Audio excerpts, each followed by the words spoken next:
Mayong aga sa tanan, ako gali si Nerissa Olyesa, chairperson sang Kasiya MPC, diri sa sitio Hacienda sang Santo Niño, San Miguel, Iloilo.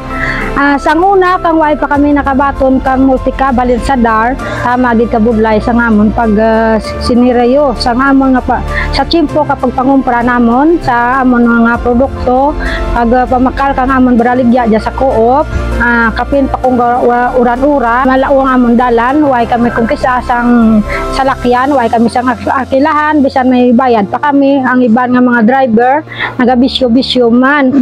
Ang amon dya nga mga farmers kung kisa damo sang ila nga mga produkto, sila mismo naga-experience man na way sang masakyan.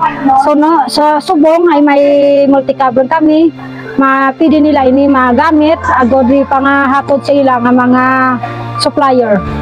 Naga-partnership man kami sa BGMP kagang iba namon nga produkto tungod sa multicab, kahatod kami sa among produkto sa may BGMP. Subong ay may multicab na kami, nakabil kami sa DAR.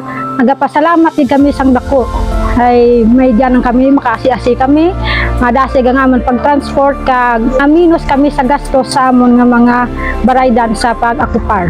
In behalf sang Kasiya MPC, ako dako gid na nagapasalamat sa opisina sang Department of Agrarian Reform, ilabi na gid sa aton Secretary Condrado Estrella kag sa aton Presidente Ferdinand Bongbong Marcos sa pagsuporta sa pagpadayon kag paghatdulong sang iya serbisyo diri sa amon nga kooperatiba.